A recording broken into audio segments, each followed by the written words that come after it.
Hey, everybody, welcome back to the Stop and Listen show where we're doing our Sunday podcast where we're going to recap this past week, kind of talk about what we got done, and kind of what's the game plan for the upcoming week. If you're new to this show or this channel in general, go check out my videos. If you like what you see, go and subscribe, and you can kind of get a feel for kind of what this channel is about. And like I said, this type of video I'm doing, I do this every Sunday, or starting to do it now, kind of as a recap of the previous week. So we'll go and get started. All right, so last week we see if I can get more comfortable. Last week we started with the topsoil job. We were supposed to actually that bank demolition job. It was kind of my fault, but I told the developer the week before we'd be done by Friday, and we didn't finish Friday. We actually had to pull off that job and wrap up moving all that topsoil dirt you seen, which ended up being like 300 loads of dirt, which is interesting about that job and a little detail about that job. So we're helping kind of an acquaintance out on that job, and he originally was told by the engineer, the architect, or however that worked, no dirt would leave that job. And as you guys seen, 300 plus loads come out of there. So we were able to get that done. Basically, the problem was that dirt was sitting where he hadn't got the finished grade yet. So it was very important to get that dirt out of there. We got it out of there. Obviously, the developer on the bank demo wasn't real happy with us at first, because I kept, not showing up to that job. And but the reason being was not that one job was more important than the other. The issue was that dirt we could only get out of there when it was dry, just due to the location. We could not get any dirt in the road. That's a major road right there. That's Haywood Road, and there's our main malls right there. I believe it's within the city limits, so a lot of reasons we have to keep that road clean. So, we ended up getting it done or whatever. So it wasn't too bad. Go check out the videos. It's kind of, you get to see the dozer and kind of how the pile progressively got larger and things like that. The bank demo, we went back to, I want to say it was Wednesday, we got back to that job, and that there wasn't a lot left. The new driver started the same day we went back on that job. He did real good on it. So the new driver, he's a great driver. First day he went out, I rode with him the first load just to kind of show him the ins and outs of a dump trailer. Not much different than a dump truck, but nonetheless, it is a little bit different. So I kind of showed him how, it works, the importance of somewhat of a level ground and things like that. So he did really well. Well, later this week, I think it was the Friday video, it was like the last, I want to say it was the last load. It was the last load of the job, as far as I know. I haven't heard that we're going to be back for hauling any more dirt. Last load of the job. And remember, we hauled 300 loads out of there. Last load of the job, last load of the day. And oddly enough, that DOT guy that got him was actually, he wasn't off the clock, but he was done. He was just pulling a little bit of overtime.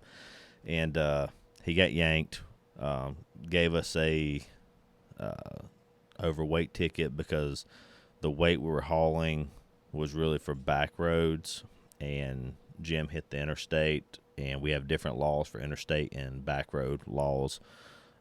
As far as straight trucks, what they can haul legally, less on the interstate, more on the back roads. Well, he when the guy pulled us, had Jim pulled over, and I was right there. He got yanked right there where we were dumping. He pulled him over. Like, Jim was probably 2 minutes away from me, so I went ahead and rode up there because it's the end of the day anyway. I was waiting on Jim. It was the last load, so I pull up there, and I was talking to the DOT guy. He was pretty laid back. He was a little wound up when we first got there. He was a little uptight, but he kind of got a little more friendly as the stop went on.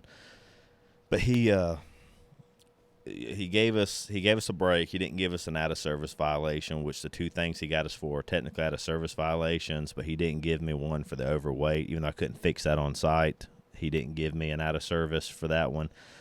and he put what he did, but he put it as a fixed on site, but you can't fix that on site. But so he gave me a break on that, and still got the overweight, but not the out of service violation. And it was a real sandy soil we were hauling. So as he's going down the interstate, obviously it's blowing a little bit. We're not like spilling stuff, but it's dusting cars a little bit, I guess. And we had our tarp back, but that's just the nature of the material we were hauling. And but what got us on that one, and I don't know whose fault it was or is, but as we were getting ready, the guy was about to issue the ticket to us.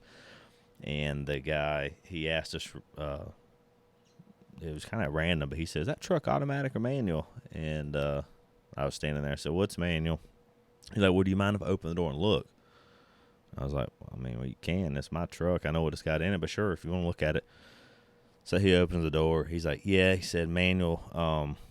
His license only allows him to drive automatics. And me and Jim, the driver, both kind of looked at each other, kind of stunned. It's like, do what?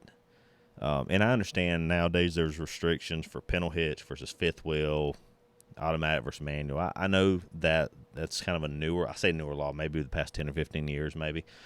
I remember years ago you could take a F-350 and a gooseneck trailer and go take your CDL test. I don't know if you can still do that now, but back in the day, if it was tagged for more than whatever the legal weight was, you could. So me and I looked at the DOT and I said, can we see his license? I guess Jim never noticed it it's on the back of his license. He's sitting there looking at it, and I was like, sure as the world, it says automatic or manual restriction or automatic restriction or whatever it is. And I said, I'm not. I said, obviously it is what it is. That's what his license says. I said, but I promise you, this man does not have a restriction on his license. This guy's been driving since they were Class 3 license, back in the 70s or 80s or however long ago it was. So the DOT, he's like, "Man, I hate to be that guy," he said, "but he can't drive this truck. He can't leave." So luckily, I hold a Class A license with no restrictions. So I was like, well, that's fine. I said, I can go dump it. It's not the end of the world. He can take the service truck back to the shop.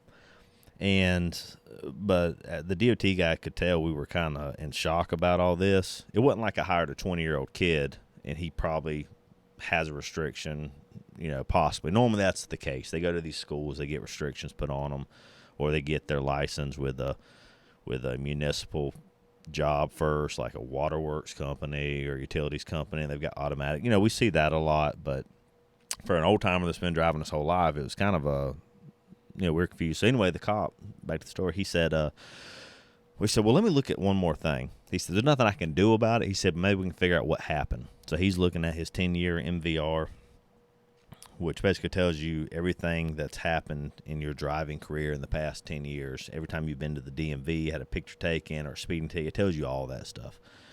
And back in December, 9 or 10 months ago or whatever,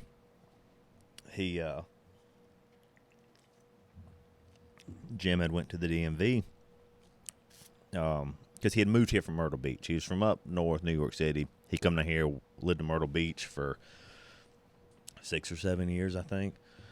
And he,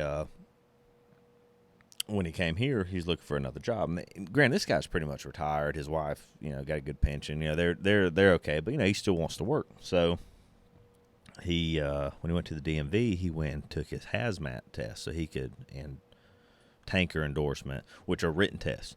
There's not a skills portion to it. It's purely like a 25 question test, something like that. And it showed that on the MVR, and the DOT's like, well, I said, do you have a re-exam here? What's that about? He told me, well, I went and had the hazmat test. Well, apparently, of course, once you take that test, if you pass it, they have to issue a new driver's license that shows you that you have that endorsement, meaning you can do that type of hauling.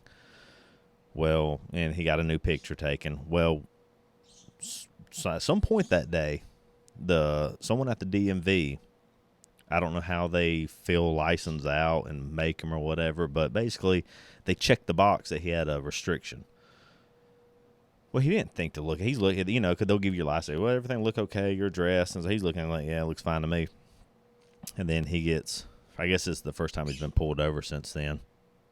So anyway, so obviously, but I told the DOT guy, I said, look, I said, I know this is out of your hands a little bit, but you can see where he had a normal CDL with no restrictions, and now he's got one because of a fluke thing. I said, this guy's jobless at this point because all my trucks are manuals.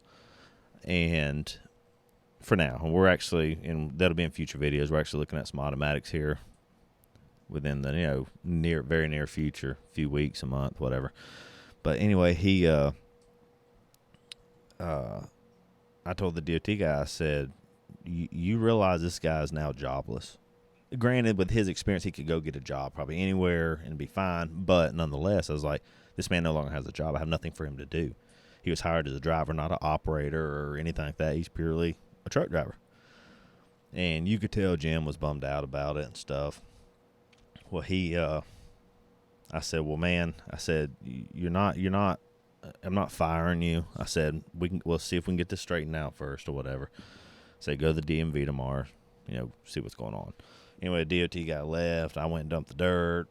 Jim went to shop. The day was over with. Well, the next day, I get a call from Jim, probably, 10 o'clock, 10:30 in the morning.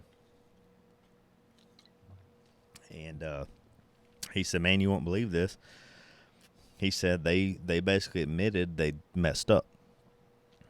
He said, but they're not going to correct it. And I was like, that's ridiculous. I said, they're telling a man that's held a valid license for however many years that basically there's nothing they can do even though they screwed up. I said, you think they could, since they seen they screwed up, they could just reissue it and be done with it or whatever. So now, today's Sunday, so tomorrow, well, Jim said, he said what they told me I had to do.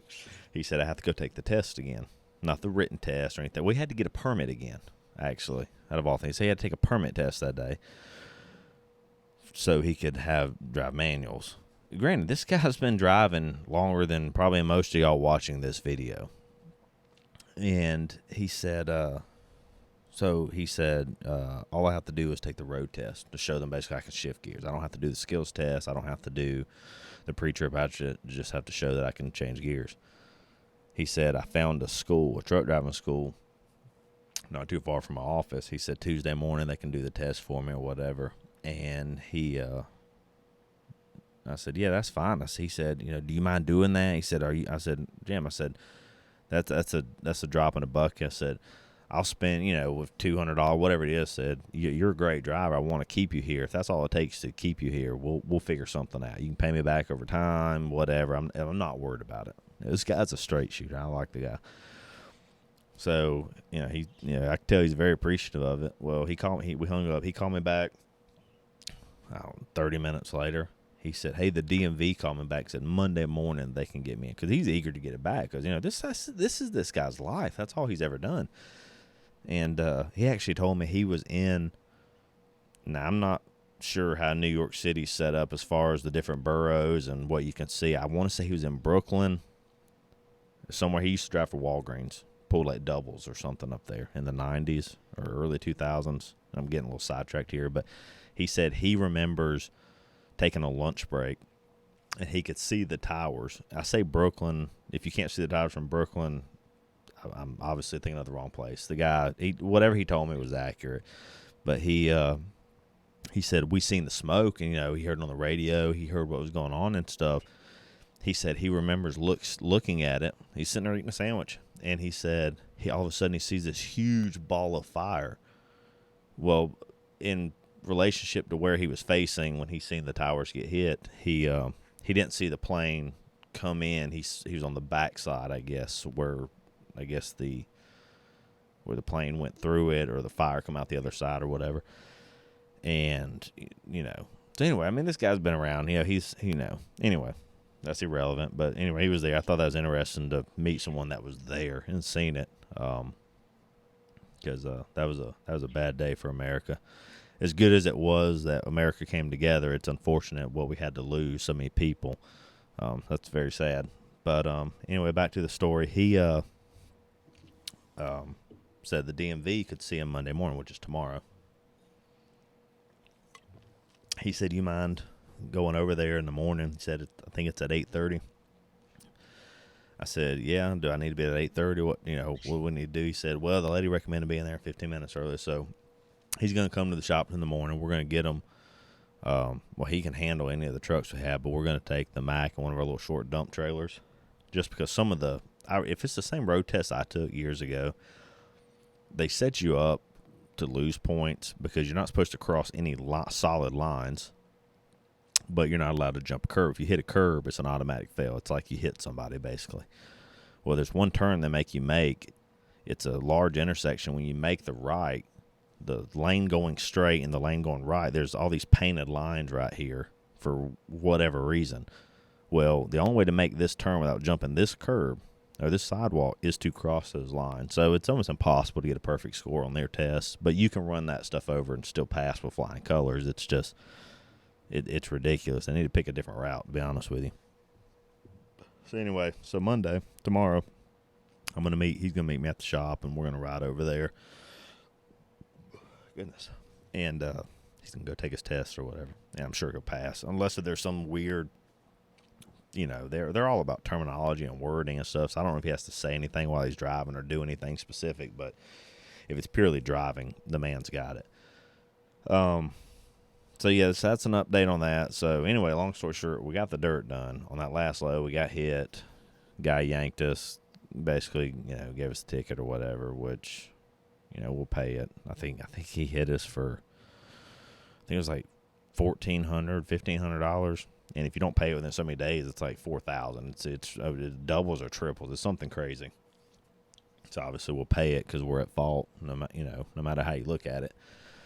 And so anyway, so that's that. The bank job got done. If y'all seen in the video, goodness, my nose is itching. We got the new sweeper, and we've had one like that before. We still have it. The pump went out in it. We took it apart. Didn't notice anything like metal shavings. I don't know what's going on. It was a cheaper one we got at auction. It was the first one we've had that kicks it into the bucket. If y'all go back and watch the video on the I forget what it's titled, Bank Demolition Finally Complete or whatever. In that video, you'll see the new sweeper. It's and I don't promote brands. I just tell you what I've got. I'm not by any means promoting any of these people. I'm just telling you what I've got. So if you're interested in it, it's I should have looked this up before I did this. CID, I think is the brand. CDI, I'm pretty sure it's CID though. They've got one of those brooms. We've got the big angle broom where you can like turn that angle and it kicks everything in front of you. Those are great if you're like moving like big debris of like trash and stuff that would jam up a bucket. You just kind of kick it out of the way. Those are great for stuff like that, or non-dusty conditions, like if you're cleaning up asphalt on the road, like if you were milling it and you're kicking stuff off and it's it's not real dusty, you could do that. But for what we do, I need something that can catch the debris because I can't leave trash on the job site. I can't leave dirt everywhere, things like that. So but yeah, that broom's been great. Of course, I was looking at it. I had to bring that machine to my house and do a little work, and it was still low to have the broom on. I could see it looks like we've already put a dent in the front. I don't know what happened. Probably, I don't know. It happens, but we've already got a dent in it. So that sweeper, I'm excited about it. It works good. It's got the one we had before that we still have. It's got the broom on it. The bristles are, all together probably that big around maybe. I don't know if that's like an 18-inch. This one, like, the bristles are huge. It's a lot bigger broom. So I can kind of catch bigger material like full-size bricks or little pieces of plywood, stuff like that as we load the trucks, a lot of times stuff will fall out of the bucket. And when we get done, we kind of clean it up. But it's important for us to sweep our job sites because we don't want to get nails hitting our own trucks. And we also don't want the people coming in after behind us having to run over a bunch of junk that we left. So it's important for us to keep these things swept and cleaned. But anyway, so that's that. So I'm excited about the broom. And Friday, Fred, he moved I was going to move it, but to be honest with you, I wasn't really feeling that well Friday. That's why I didn't really get much done. Fred got the link belt. Y'all seen him take off with it. It had the hammer still on the trailer, but we left it on there. We're just going to offload it tomorrow morning. with the machine at the office.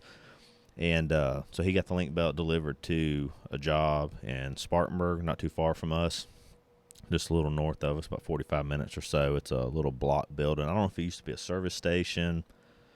I don't know. You could tell it's been multiple things since it was built, but I think the last thing was some type of service station. It's got little bays and stuff, but you'll see it. I'm going to try to get footage of it.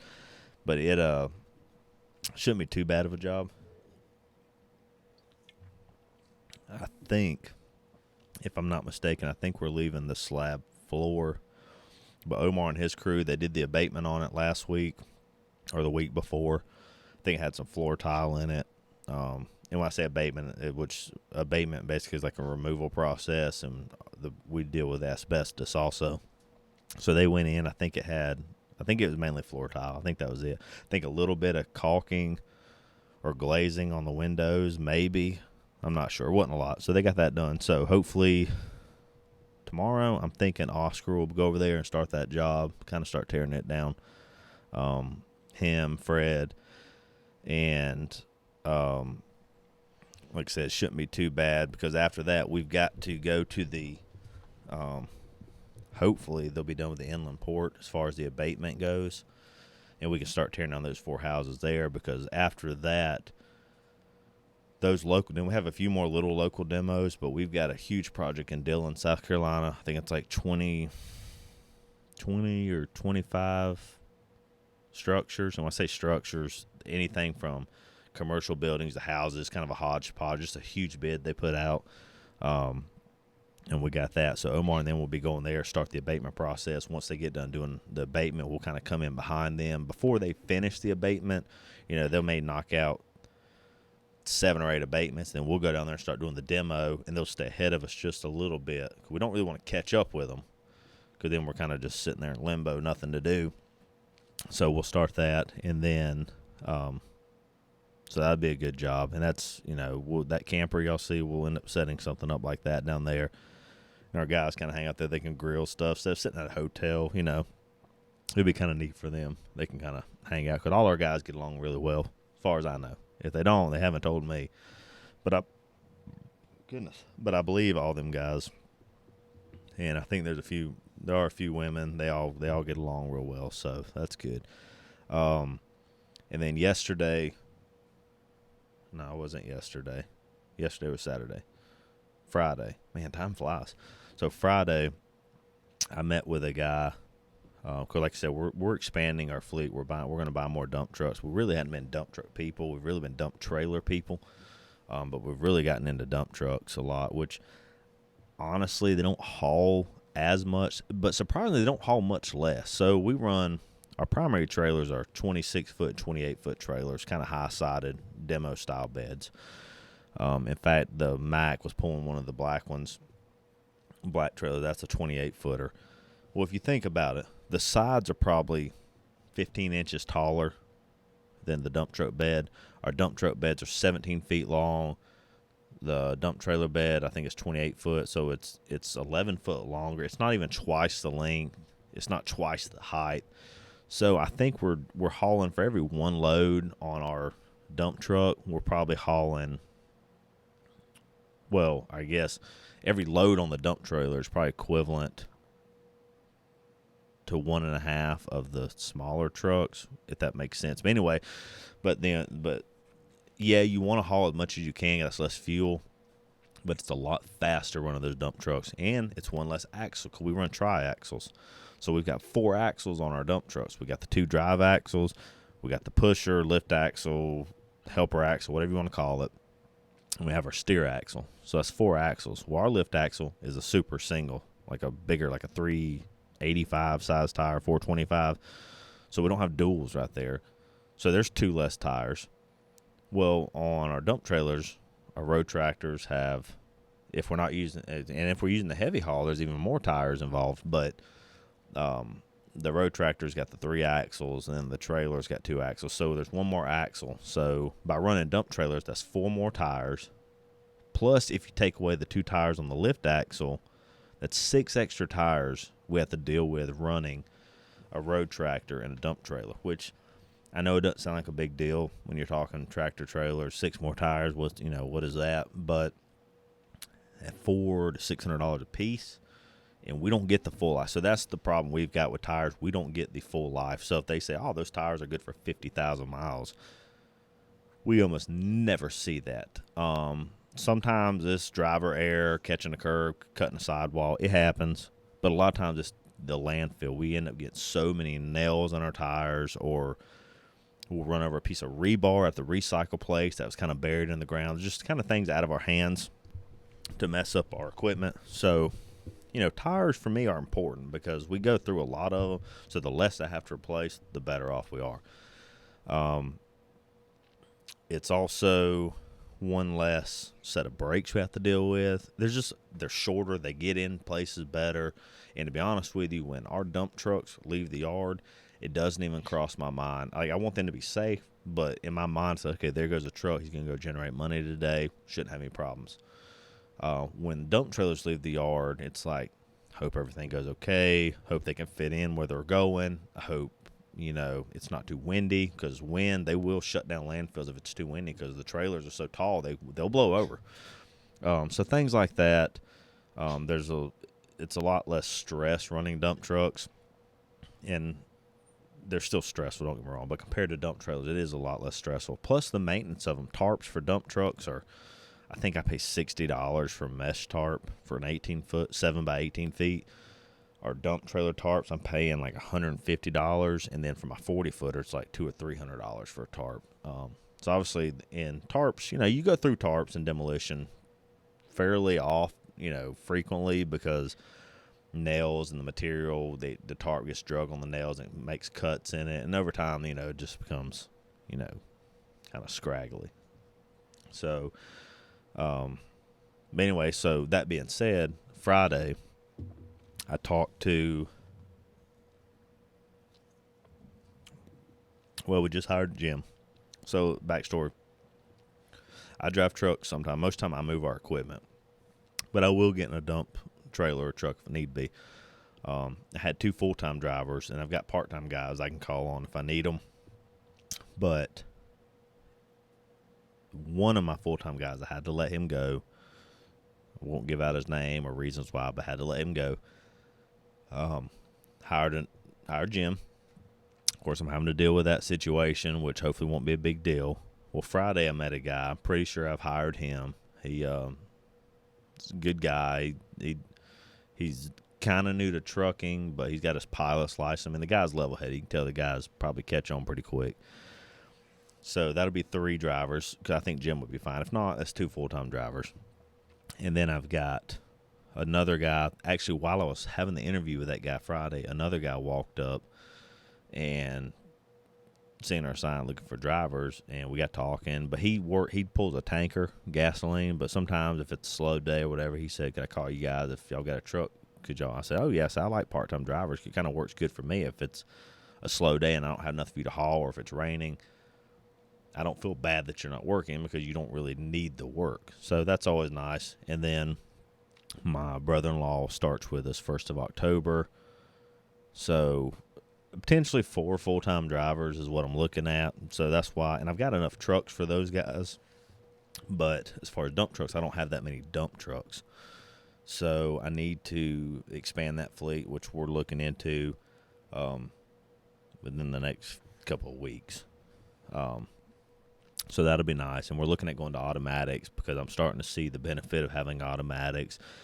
Because we've had drivers that tear up clutches, and it's, if y'all run trucks, I'm not trying to sound petty or whatever. It's finding someone that can drive a truck and drive it good, not even great, just good. It's hard to find. Because a lot of the guys that even can drive manuals, they've been in these automatics for so long, it's like they have forgotten, and they're rough on clutches, and it's just downtime. And I know automatics have their own, headache. Like, I don't like that most automatic trucks have a very high ratio or low ratio, however you want to look at it. So they're not running as fast. Not that I want my guys to speed, but they're geared real low, so the RPMs seem to be a little bit higher. But I know that has to account for the automatic transmission, so I understand why. Um, so anyway, that's why that's kind of why I'm having to get into more dump trucks. But I'm fine with the automatic because it's that, and it's easier to find drivers for an automatic. You have school bus drivers with downtime in the summer, or guys that work for a fire department, stuff like that. I can find drivers everywhere for, and if they're dump trucks, that requires a Class B. So, Class B drivers with automatic transmission only license, they're a dime a dozen. They're everywhere. A Class A driver with no restriction that is good, that doesn't want, at least in our area, that doesn't want $50 an hour, it's hard to find. It's almost impossible. So hopefully this will help us with the hiring side of it. So that's kind of an update on all that. And then next week, or upcoming, starting tomorrow, we'll be on the Spartanburg demo, taking care of that. One of them will hopefully be starting the last phase of their abatement on the inland port. And then I think I mentioned it Friday in the video, and I think the guy thought I was being a smart aleck, and I probably want, if I see him again, I need to talk with him and tell him I didn't mean anything by it. But it wasn't him that I had the problem with, or the customer. It was just I've never heard. So the thermostats have mercury in them, like some of the old school thermostats. I don't know if the modern ones do, but the old ones have mercury in them, which we know mercury is hazardous. But at what point is it hazardous? You know what I mean? They're wanting us to take the thermostats out of the house and ship them off to a facility that will dispose of the mercury properly, versus just bringing the house down and it's just mixed with the trash. And then apparently some of these some of the older smoke detectors years ago, and I mean years ago, they're hard to find. I don't even think I think the people that used to make them aren't even in business anymore, but they have some type of radioactive chemical in them. This is what they were telling me. I don't know, apparently, but if he told me, it's probably true. That's what this company does. They're a consulting company that makes sure everything's done, properly. And we got to take those out and ship those off. So I think when I was there, when the guy said it, I was like, that's the dumbest thing I've ever heard. And I wasn't saying he was dumb, so I didn't mean anything like that. It was just, you got to be kidding me. You know how many houses and properties in now the AC units, they want the Freons vacuumed out. I understand that. I'm not going to say it happens on every job, but I understand the importance of it, not just releasing into the air. But it was just interesting I learned something. I never thought in my mind that the mercury level in a thermostat was a concern to anybody. So, it's something to think about. That may become a new thing for demolition. And every state has their own laws that are different that govern in the demolition industry. But around here, maybe that'll be a new thing they start enforcing. I don't know. We'll see. So anyway, this week they'll be on the Spartanburg build and demo. I'm going to take Jim to the DMV, hopefully get that mess straightened out. Maybe have another driver start.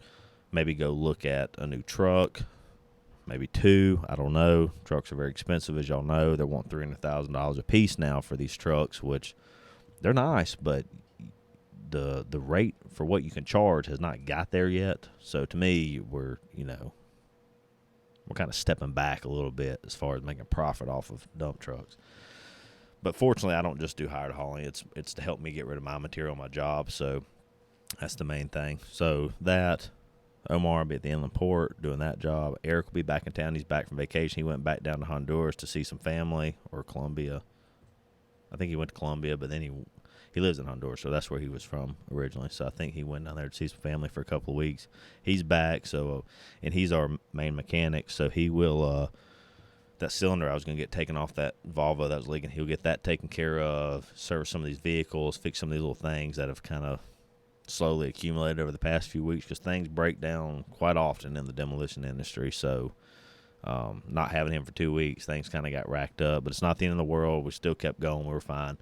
So that'll be nice. So that'll get done. So it's going to be a busy week, hopefully a good week. I actually won't be working Friday. I'll be off Friday. I have something I have to take care of. So, but outside of that, it's going to be a busy week, and I got to train drivers this week. So, yeah, it'll be interesting, to say the least. So anyway, guys, thanks again for watching. Go check out the videos if you hadn't. like I said, I want to grow this channel together. I enjoy making these videos. Obviously, it would be cool to have a bunch of subscribers, but at the same time, I just enjoy doing this stuff. If you enjoy the video, subscribe, like the videos. If you don't, or if you see something you don't like. Any type of activity toward these videos shows that people are involved. Leave comments. If you see something. If I misspeak, a lot of times I misspeak because I got so much going on. I don't think before I talk, so I may say something.